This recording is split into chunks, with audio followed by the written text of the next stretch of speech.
ആത്മവിചാരം ഇല്ലാതെ കിടന്നി ആരുടെ ഉണർച്ച ഭവാൻ.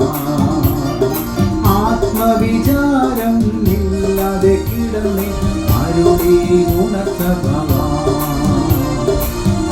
Hallelujah hallelujah, സ്തുതി സ്തുതി നിനക്ക് എന്നും ചൊല്ലിടുവേ. ചുമടൊഴിച്ചു രക്ഷ തന്നവനെ സ്തുതി സ്തുതി നിനക്ക്.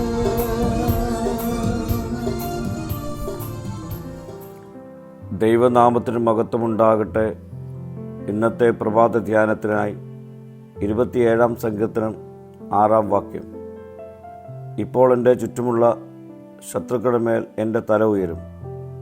ഞാൻ അവൻ്റെ കൂടാരത്തിൽ ജയഘോഷയാഗങ്ങളെ അർപ്പിക്കും. ഞാൻ യഹോവയ്ക്ക് പാടി കീർത്തനം ചെയ്യും. ദാവീദിൻ്റെ ജീവിതത്തിലെ ആഗ്രഹം യഹോവയുടെ മനോഹാരിത കണ്ടും അവൻ്റെ മന്ദിരത്തിൽ ധ്യാനിച്ചും ആയുഷ്കാലമൊക്കെയും യഹോവയുടെ ആലയത്തിൽ പാർക്കണമെന്നും ഉള്ളതാണ്. അങ്ങനെ ഒരു ജീവിത ലക്ഷ്യം കണ്ടുകൊണ്ട് അതിനായി ജീവിതം സമർപ്പിച്ചുകൊണ്ട് ജീവിക്കുന്ന ഒരുവനെ അനന്ത ദിവസത്തിൽ ദൈവം തൻ്റെ കൂടാരത്തിൽ ഒളിപ്പിക്കുമെന്നും പാറമേൽ അവനെ ഉയർത്തുമെന്നും തൻ്റെ ചുറ്റുമുള്ള ശത്രുക്കളുടെ മധ്യത്തിൽ അവൻ്റെ തലയെ ഉയർത്തുമെന്നും ദാവീദ് വിശ്വസിക്കുന്നു. അപ്പോൾ താൻ അവൻ്റെ കൂടാരത്തിൽ ജയഘോഷയാഗങ്ങളെ അർപ്പിക്കുമെന്നും പാടി കീർത്തനം ചെയ്യുമെന്നും ദാവീദ് പ്രഖ്യാപിക്കുന്നു. ദേവാലയവും അതിലെ ആരാധനയും പ്രഘോഷണവുമെല്ലാം ദൈവിക വെളിപ്പാടുകളുടെ ഭൂമിയിലെ പ്രതീകങ്ങളും വർത്തമാനകാല ആവിഷ്കാരവുമാണ്.